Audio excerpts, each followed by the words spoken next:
Okay, so this is the day after the treatment, the morning after, and you can see all the feeder just went off a couple of seconds ago.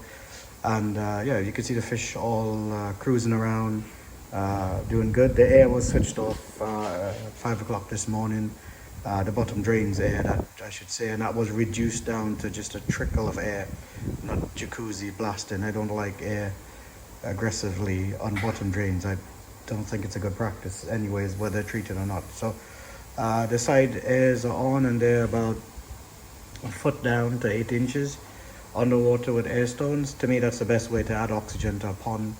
I got to head off to work, and so the covers would remain open with the goal maybe at the end of this month to remove the covers totally, as we make way for warmer nights. The daytime temperature is okay. It's the nights I don't like paying unnecessarily by having by having the covers open.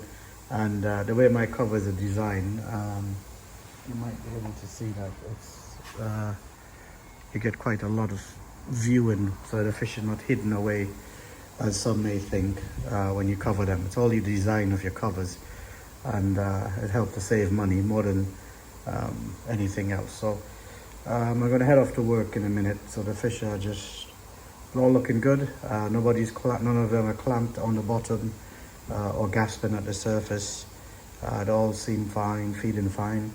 And when I come home this afternoon, I'll do a little bit of filming again and talk through a few other things. If I was treating flukes, I would have added flubanol now. First thing, put flubanol in while I'm feeding, because in my opinion, fluke could live in the gut as well. And so feeding during fluke treatment is okay, in my opinion. So I use flubanol 5%, the farm version. That's what I use, and I've been doing it for years, as per Duncan Griffith's book. If you could get hold of the book, I'm not sure if it's still around. I'm sure it is. You can. There's a lot of good stuff in that book. So as you can see, they're all feeding fine, yeah, temperature is at 19 degrees Celsius, 19 Celsius, and I would expect to see them by probably, today's Tuesday, Wednesday, Thursday. Get out the window there. I expect to see them by Wednesday, Thursday, with the white ground, nice and white, not veiny as it is at the moment, but that's due because of the harshness of the potassium that's gone in. So when you treat effectively with potassium, the fish should look like they've come out of treatment, but not clamp on the bottom or gasping for air at the top. This is how they should look after a treatment. So just to make note, don't ask questions on YouTube comments, because I wouldn't answer those. You need to go to Facebook and log on, look for Rastakoi Forum. And the Rastakoi Forum, there's a number of us on there, and not only myself, but other guys who know a lot about koi and treatment and could advise you. So yeah, sure, comment. Okay, so it's day 2 of the treatment, potassium permanganate, that has went in since yesterday. So it's now a full 24 hours since potassium has been added and then spent. So the pond is clear of that, and I've decided today, just as a precautionary, some people watching this wouldn't agree with me, and in a sense I don't argue with them, but just as a precautionary, and also just as a way to show you guys who are subscribing on my videos that how I add my fluke treatment. So I've mixed up my flubanol with formalin. I either use acetone or formalin, and to the required dose amount, and I'm about to add it. Now what I do with the fluke treatment, I don't add it directly to the pond. I tend to add it close to the drum filter intake, where it pulls the water up over the showers and back in.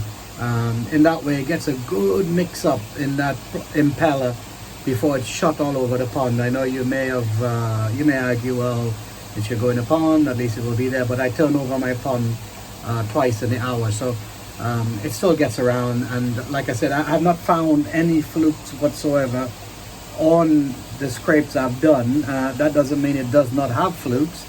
But if I'm going to add fluke treatment, now is a good time because the mucus has dried up on the fish, a bit stripped off, I should say. The mucus has been stripped off by the potassium. So if there's any chance of any flukes, this way the flubanol will get them right. So I'm just going to pause this and then reflip the camera so you can see how I add it. I've turned off the UV and things like that, so just so you can see what's happening. Flubanol, and it's already been dissolved, and I tend to pour it straight down. As you can see, it goes down into the intake of the pump, and the pump impeller will grind it up even more, and just force it evenly throughout the pond. So if I quickly shut this, then I'll go into the pond. You can have a look. So now I'm by the pond. You can have a look, and you can see how the three intakes. This is a good way for you to see that, how they work evenly in distributing the flubanol into the pond, and they get blasted right over the koi. And yeah, typically the feeder is gone off. It's not a problem if the fish have flukes to feed them, because they would, in my experience, the fish will still feed, and also it's a good thing for them to get some of that flubanol in their gut and around that system, because it helps with fighting flukes, because I think flukes, not only gill flukes or skin flukes, they don't hang on the outside only, they're on the inside. Again, I'm not treating for flukes per se, but they've just come out of potassium 24 hours ago or 20 hours ago, now is a good time as a precautionary to drop in a bit of flubanol in there. It wouldn't harm them whatsoever, and flubanol is quite a mild treatment. I've been doing it for a number of years this way, and I know a number of high-level hobbyists who do the same and treat the same way, in the way that I'm doing. And in this way, the fish, if there's any chance of anything, and again, another reason I did this precautionary, not only for the video, not only because of the potassium, but also new fish was added from quarantine that were treated, scraped and found flukes previously. So just in case any flukes, eggs was missing, or skin flukes, any eggs was there, and anything I missed on the scrape, I wouldn't do another treatment, just a one-off treatment. And again, I know there'll be some of you who would be quite apt to disagree with me that I shouldn't have treated. It's a waste of a treatment, etc. I've got quite a lot of treatment, and I'm happy to do it. And in the years I've done it this way, and it sort of worked for me to keep fluke at bay. And so the three vents, as you saw in the video, pushed out the flubanol directly over the pond. So I'll just go pause this and come back.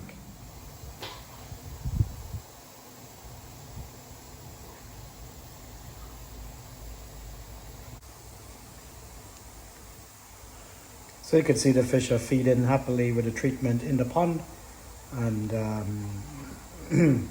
it's good to always come out of a treatment successful, in as much as there's no deaths, the fish are fine, nobody's clamped up on the ground, especially when you're dealing with treatments like potassium permanganate, more so than anything else. Flubanol is a little bit more forgiving in my experience.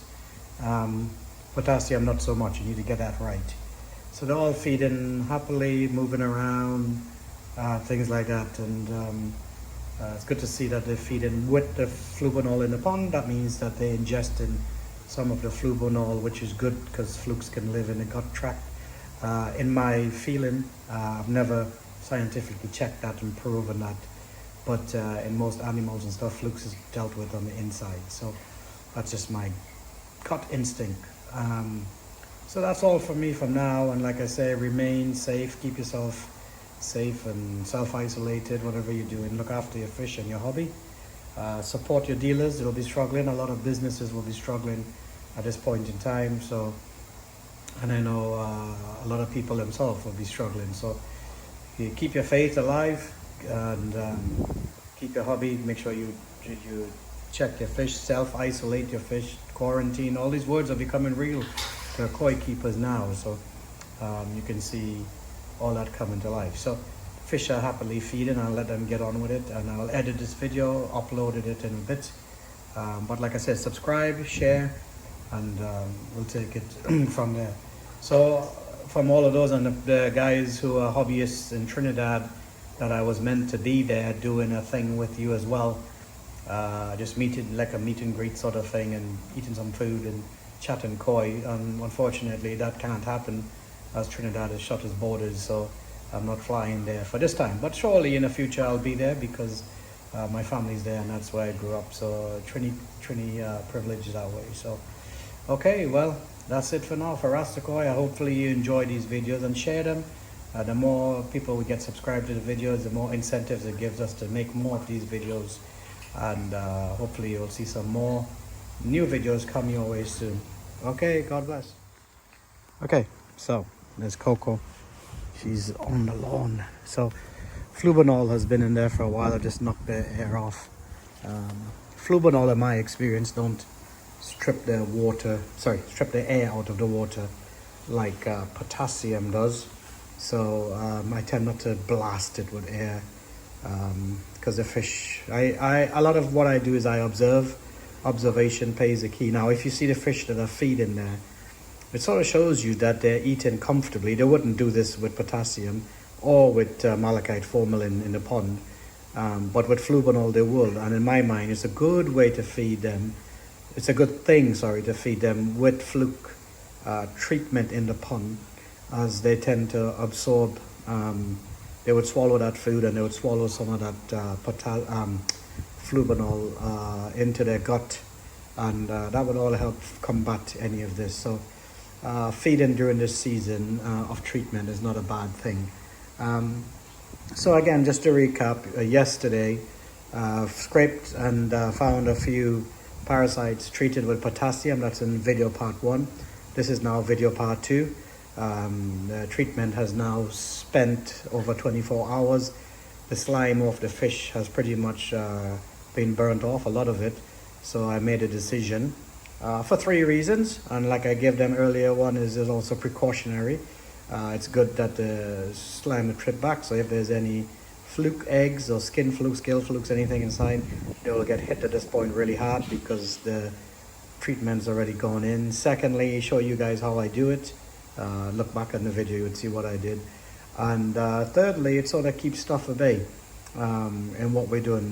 Fluke treatments are not cheap by any means, and I've had to work hard to get mine, but generally I just got it with no problem. So and again, I please want to reiterate, I'm no expert. I'm a hobbyist, albeit I've been doing this for a while, and some may say high-level hobbyist, and I don't give myself any of that. I just say I'm a hobbyist. So don't just do what I do. Somebody messaged me earlier about, I've got a fish with a problem, shall I treat with potassium? Don't treat any fish without checking first. Again, to reiterate, the potassium permanganate was the main reason I treated the pond, because I found parasites. Secondly, flubanol went in because it's part of the regime that I do. After I hit them with potassium, they would most likely, most of the time, get a dose of flubanol to follow up, and it's just my way. And again, a lot of people will disagree, and I might get hate mail over it, but that's just how I do it. Okay, so enjoy your hobby, stay safe. This COVID-19 is bringing a lot of disruption for everybody. Koi dealers, koi keepers, businesses, churches, everything have been affected. Countries have been shut down, borders have been held back, and it's quite a scary time. But you know, my faith has got me through a lot of this, knowing that God is in control. So this is my own feeling in that way. So that's all from me for now, and enjoy your hobby, enjoy your fish. And these are the fish after 24 hours of potassium permanganate. Everybody's feeding, and they're all doing fine. So thank you, and God bless. Don't forget to subscribe, press the alert button, the bell thing, share with your friends, and keep yourself safe, people. Peace.